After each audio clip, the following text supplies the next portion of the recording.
Bonjour, aujourd'hui on va s'attaquer à une idée qui paraît toute simple, mais qui, en réalité, est au cœur de tous les débats sur l'éducation, cette fameuse différence si importante et si souvent mal comprise entre le fait d'enseigner et le fait d'apprendre.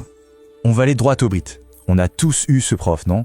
Un prof génial, super passionné, captivant, mais une fois l'examen passé, qu'est-ce qu'il en reste vraiment? C'est ce paradoxe un peu frustrant qu'on va essayer de démêler ensemble.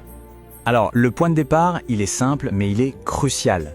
Enseigner et apprendre, bien sûr que c'est lié, que c'est complémentaire. Mais attention, l'un ne cause pas automatiquement l'autre. Ce n'est pas parce qu'on enseigne quelque chose que, hop, comme par magie, c'est appris. Ok, pour bien saisir le truc, il faut d'abord qu'on se mette d'accord sur les mots. Qu'est-ce que ça veut dire enseigner? Et qu'est-ce que ça veut dire apprendre? C'est en définissant ça clairement qu'on va voir où ça coince. Et voilà la grande différence. D'un côté, enseigner, c'est l'action de l'enseignant, c'est tout ce qu'il met en place. C'est un processus externe. De l'autre côté, apprendre, c'est ce qui se passe dans la tête de l'élève. C'est une activité purement interne, une construction. Cette analogie, elle est juste parfaite.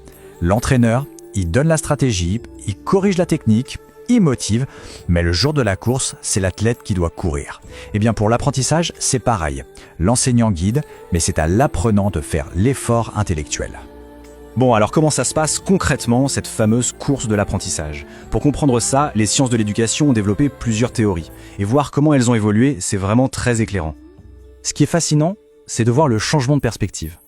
On est passé d'une vision un peu mécanique, où l'élève est passif, il réagit à un stimulus, à une vision où il est totalement actif. Aujourd'hui, on sait que pour apprendre, il faut construire son propre savoir, le transformer, le discuter avec les autres. On ne reçoit pas le savoir, on le fabrique. Et là, forcément, cette idée que l'apprentissage est une construction active, eh bien ça vient directement remettre en question la méthode la plus répandue au monde, surtout dans le supérieur, le bon vieux cours magistral, où on est assis et on écoute. Voilà les deux philosophies qui s'affrontent. D'un côté, une approche centrée sur la transmission d'infos, du prof vers l'élève. De l'autre, une approche centrée sur l'élève, qui doit faire quelque chose, qui doit manipuler les idées et collaborer. Ok, la question qu'on se pose tous, entre les deux, qu'est-ce qui marche le mieux? Eh bien, heureusement, la science a une réponse très claire. Une méta-analyse gigantesque, c'est-à-dire une étude qui analyse des centaines d'autres études, a justement comparé ces deux approches. Alors, accrochez-vous bien parce que les résultats, ils sont sans appel. On va regarder ce que les données nous disent. Et attention, on ne parle pas d'une petite étude faite dans un coin. Non, on parle de 225 études différentes qui ont été passées au crible. Autant dire que la conclusion est solide comme du béton. Et voilà, le chiffre qui fait mal.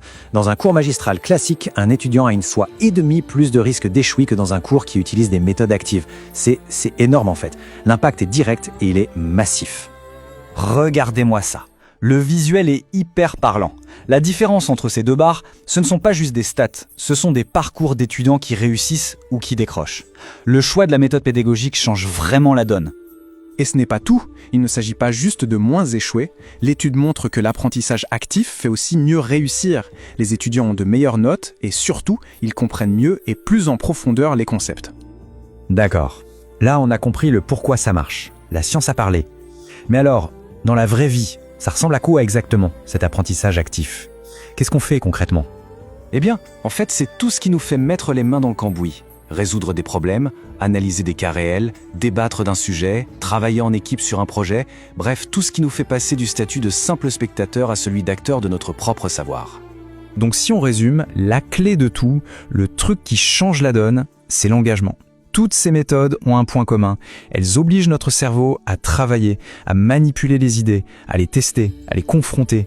Et c'est cet effort-là qui crée un apprentissage solide et qui dure. Bon, alors, est-ce qu'on doit jeter le cours magistral à la poubelle? Attention, pas si vite. Il a encore son utilité, notamment pour transmettre rapidement des bases, pour donner une vue d'ensemble. Mais il ne devrait plus être la finalité. Il devrait être le point de départ, juste avant de passer à l'action. Et tout ça, ça nous amène à une dernière question, et pas des moindres. Si les preuves scientifiques sont si écrasantes, si les bénéfices sont si évidents, pourquoi est-ce que le cours magistral domine encore et toujours nos écoles et nos universités? Qu'est-ce qui bloque cette révolution? C'est sur cette question, je pense, qu'il est intéressant de réfléchir.